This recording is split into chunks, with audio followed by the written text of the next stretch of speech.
We ask ourselves the question in our last time together, do we want a covenant relationship? Do we want to receive that Hesed relationship of God doing whatever it takes to keep us in the covenant? If we answer to the affirmative, then we need to accept what the Apostle Paul writes as he continues on in the 15th verse, when he remembers a narrative from Old Testament history about the children of Israel coming out of Egypt. And he says to Moses, Paul says, God says to Moses, I will have mercy on whom I will have mercy, and I will have compassion on whom I have compassion. Now the term Hesed that we introduced in our last video is translated many times in the scripture with the word mercy. This is one of those situations. God says, I will keep in the covenant whom I will keep in the covenant. I'll forgive whom I have forgiven. And so the Apostle Paul then says, so it does not depend on man who wills or on the man who runs, but on God who has mercy. Now I'm afraid that this passage of Scripture has probably been contorted and confused throughout history by many an orator, and perhaps by many a believer.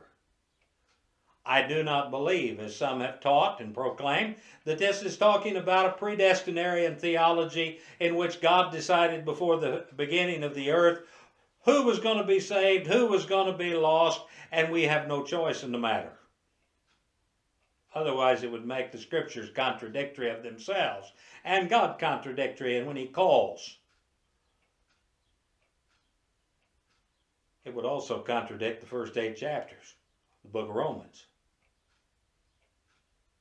But we need to understand that just because we want to have a relationship with somebody doesn't mean that we're going to have a relationship with somebody. Anyone who married their sweetheart from high school knows that you had to change a few things in your own life in order to gain that relationship. Anyone who's been married any length of time knows that you have to change in order to maintain the relationship. If you don't, the relationship will dissolve. And the only thing that you can change is yourself. Now, God is unchanging. God is perfect. God is the standard. God is the authority. And since God is not going to be the one that changes, and we don't want Him to, it's going to be up to us to adopt and adapt to the teachings and the methods that God has put forth. There's examples in Scripture of those that would not. The Scriptures say of Pharaoh, for this very purpose I raised you up, to demonstrate my power in you, that my name might be proclaimed throughout the whole earth. Now, in the short video time that we have today, I am not going to be able to delve into all the arguments and discussion that has gone on about the hardening of Pharaoh's heart. It's enough to say that the Scriptures indicate that God hardened Pharaoh's heart. Now, Pharaoh was already hardened pretty good by the time Moses came back to get the children of Israel. There seems to be indication that God was working in Pharaoh's life. Pharaoh refused to accept God's pattern and do it God's way. The more self-sufficient we are, the harder it is to submit. And yet God will always demonstrate His power for all to see. Pharaoh was hardened. The children of Israel were delivered. So then, He says, I will have mercy on whom He desires, and He hardens whom He desires. God's pattern never changes. God's requirements never change. What pleases God will remain constant throughout eternity. What we have to ask ourselves is, do we want to receive God's help, covenant keeping, enough to accept God's will? Do we want that relationship with God enough to do it God's way?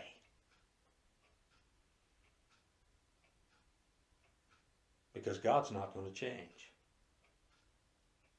And I'll say it again. We don't want him to.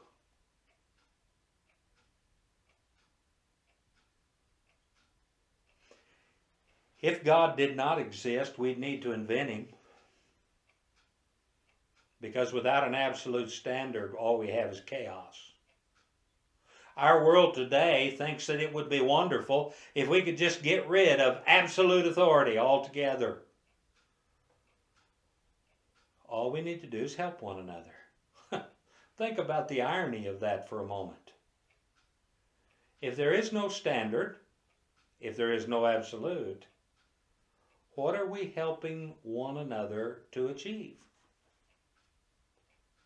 If there's no standard, what are we helping one another do? Oh, we're going to be good, but there's no standard. We'll form a committee.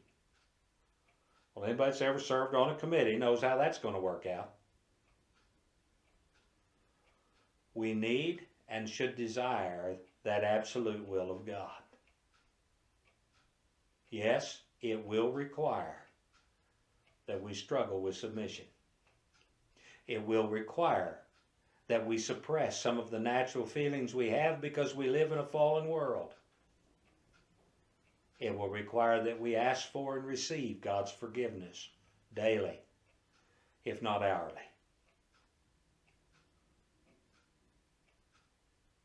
But if we want that relationship with him, it can only be had one way.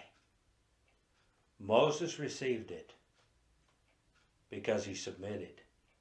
Pharaoh perished because he rejected. Accept God's will today. Don't perish.